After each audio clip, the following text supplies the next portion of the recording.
a standing ovation before you even speak. I want to thank you for that. Thank you, President Nestor. It is indeed a great honor to be here to address the 2015 graduating class of MacMurray College. And lest I forget, I want to start by congratulating you on a job well done. You have earned a very special honor in a very special place. And in doing a little research on this very special place, I learned not only does MacMurray have a baseball team, but it has also produced several Major League Baseball players, including relief pitcher Bill Sandin and the very successful starting pitcher Mark Clark. I also found out that the college was founded in 1846, and what MacMurray College historians will know, that the school started giving baccalaureate degrees away in 1909. Now, Chicago Cubs historians will know 1909 as the year that the Cubs barely missed the World Series three-peat. And while the fans of that 104-win team were disappointed at the time, I doubt anyone in 1909 expected that it was the beginning of a 105-year championship drought that continues to this day. And given that for much of these 105 years, there were only 16 teams in baseball, that record is quite an accomplishment.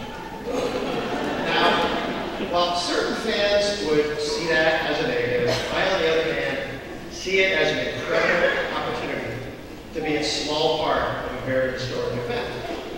And should I ever forget what a historic event this is, I'm reminded almost on a daily basis by a very unique yet recurring conversation I have where a complete stranger will come up to me, and before they even tell me their name, they tell me their age. And the conversation kind of goes like this. Mr. Ricketts, I'm 71 years old. Please win the World Series before I die. Now, typically I respond to that, okay, you're 71, we've established that. Do you eat right? Do you take care of yourself? Buy me some time. We're in this together. Now, I suppose that some individuals will grow tired of speaking about death so frequently with strangers, but I realize that I'm blessed, that what I'm doing means so much to so many people. And I hope that every graduate here today will one day realize firsthand what I realized, that having a job is good and you want one of those. Having a fulfilling career is great. But being on a quest is truly incredible. And I hope that all of you find your quest. Now, it's customary in commencement addresses not only to congratulate the graduates, but to give them some things to think about that will hopefully, in some small way, help shape their lives. And frequently, in these addresses, speakers will make these points by calling on the higher wisdom of others, the great thinkers, the great philosophers, the great minds of history. And when you ask a baseball person to call upon the thoughts of a higher philosophical mind, they immediately go to the great baseball legend, Yogi Berra. Of course, Yogi Berra is known as a Hall of Fame baseball player for the New York Yankees. And given that he's neither a Cub nor a Cardinal player, I thought he was safe material for today. Although I was told last night he was born in St. Louis, so it really gives a little pinch to the cards. He's also one of the few managers to win the World Series of both the American League and the National League. But Yogi Berra is perhaps more so known for his mastery of the English language and his thought-provoking observations on life. Now, some of Yogi's better-known observations include his singular assault on mathematical logic when he said, quote, baseball is 90% physical and the other half is mental. Or the circular brilliance of his, quote, it's like deja vu all over again. And of course, Yogi inspired tautological brevity and gave us the final word in finality when he said, it ain't over until it's over. And while we can debate and stretch each of these poignant and thoughtful observations, Yogi also had several reflections that I believe, when carefully explored, can add direction and meaning to our lives. The first one that comes to mind is, you can observe a lot, just watch it. To me, that says there are times in our hectic lives where there are lessons to be learned if we're just willing to stop, observe, and absorb. And in fact, right now, graduates, this is one of those moments. And it's probably a little hard for you today to put perspective around this day, but it is really one of the most important days of your life. And while I'm certain most of you will not remember this speech, I want everyone to remember this day. So, graduates, stay with me here. Do me a favor, relax, take a deep breath, maybe close your eyes. I want you to remember this moment. Remember the details of the day. Remember the cap and gown, remember the setting, remember the weather, remember what you had for lunch. Remember this day. Remember this day and never forget it. Now, whether they are with you here today or not, I want you to think of all the people who shared this day with you. The family who supported you since the day you were born. The teachers that helped get you through school. The friends that you laughed and cried with along the way. I want you to remember all the people. Never forget them. But most of all, I want you to remember the emotions of this day. I want you to remember how you feel right now. Now, I'm sure you have a lot of emotions right now. Perhaps relief that this day is finally here. Maybe anxiety over what's going to happen next. Possibly concern over where you're taking your parents to dinner. You certainly are feeling hope that the speech won't be that long. But the emotion that I want everyone in this room to feel above all is pride. You should be proud of what you accomplished. As I learned later in life, but fortunately not too late in life, that feeling of a job well done is one of the greatest feelings in the world. And that feeling of pride in a job well done is an extremely powerful motivator and a true key to your success. And I guarantee that no matter where your career takes you, if you take pride in what you do and how you do it, whatever that may be, you're going to be just fine. So remember that feeling and never forget it. The second great and meaningful Yogi Berra accent that applies to this today, I think is, quote, if you don't know where you were going, you will wind up someplace else. I think that is a particularly fitting theme for today because I think that Yogi is telling us if you don't set goals and work toward them, then you will end up somewhere you don't want to be. And the product of your effort will be marginalized by the lack of impact it will have on your true ambitions. Now, obviously, you guys don't need to have everything figured out yet. People that say they have it figured out are all wrong and probably crazy. And, for better or worse, with advances in medicine, you'll probably live for another 100 years. But, so no one's ever had all that planned. But as President Hester said, today is commencement. And commencement means beginning.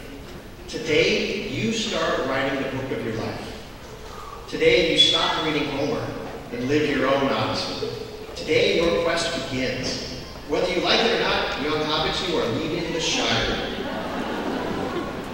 Embrace your journey. Give your journey purpose.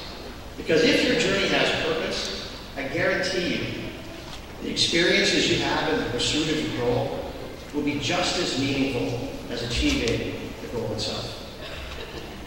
So Yogi is telling us to set our goals, and if you don't know where you're going, you will end up someplace else. Which leads me to Yogi Berra's insightful observation on decision making. When he said, quote, when you see the fork in the road, take it. Well, what I draw from this is that while it's critical that you learn from your experiences, it is perhaps even more important to take advantage of opportunities that life will present you. It's perhaps hard to imagine sitting in your chair today, but I can guarantee you that opportunities are everywhere. Unfortunately, I can also guarantee you that there are very few perfect opportunities in life. No matter what you do, there is the risk of failure. But you still have to be able to make a decision. You have to be able to take that risk and to live with the implications of your decisions. Tellingly, when people look back at their lives, it is often the decisions that they didn't make that they regret, more than the decisions that they did make. I'm telling you today, don't live a life of regret. From time to time, remind yourself that this is your life, and these are your opportunities. And commit yourself today that when you get to that proverbial fork in the road, take it. Finally, Yogi also understood the most critical element to a happy life. He said, quote, "Love is the most important thing in the world, but baseball is pretty good too." Of course, love is the most important thing in the world.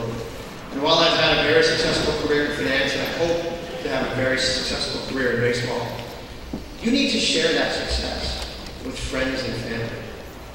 Now, my quest to win the World Series for the Cubs will be shared with friends, family, and about 10 or 20 million strangers. But still, my point is, without friends and family to share your success with, your accomplishments will have no meaning. And this, graduates, leads me to perhaps the most important point I'll make today. If you can remember one practical thing from this speech, I want you to remember that the first half of your career will be defined by your accomplishments. The second half of your career will be defined by your relationships. And what I mean is, in almost every case, when you go out into the world, the first thing people are going to want to know is, can you do the job? Are you willing to do the work? Are you capable of the role that you've been put in? Can you get the work done? So you'll be defined by your accomplishments. But the second half of your career will be defined by your relationships. And I don't mean like networking and business cards and LinkedIn kind of relationships. What I mean is, during your career, did you work well with others? Did you make lasting friendships? Did you help people who needed it? Do you have the trust and respect of people you're working with? Did you treat others well?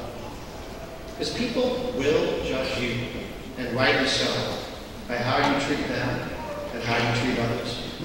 People around you will choose to help you or not. People will help you succeed or not, based upon how they feel about you. And no one ever completes a great task completely on their own. So remember, the first half of your career is about your accomplishments. The second half of your career will be about your relationships.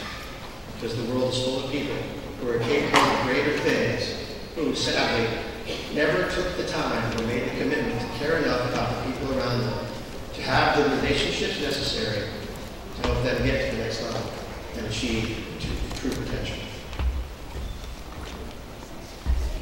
And always and everywhere, be good to the people in your life. Because even if you never quite achieved your highest goals, if you treated others well in your personal and professional life, you'll be able to look yourself in that mirror, for better or worse, with modern medicine, maybe 100 years from now. You can look yourself in that mirror and be proud of a life well lived. So Yogi Berra is right. Love is the most important thing in the world. But baseball's perfect. So in the end, we're put on this planet to make it a better place. Given all the things in this world that seem broken, that sounds pretty easy. It's not. Life will challenge you individually and collectively. As a group, the graduates here today are going to face challenges that no other generation has faced before, both home and abroad. This is pretty heavy stuff. Other generations may have been overwhelmed. But you won't be. because you observed a lot when you was watching, because you knew where you were going, because when you saw that fork in the road, you took it, and because you know love is the most important thing, you will be ready. Our great baseball philosopher, Yogi Berra, once said, quote, "The future ain't what it used to be." He's right. Looking out at your faces today, I can see the future looks very, very bright.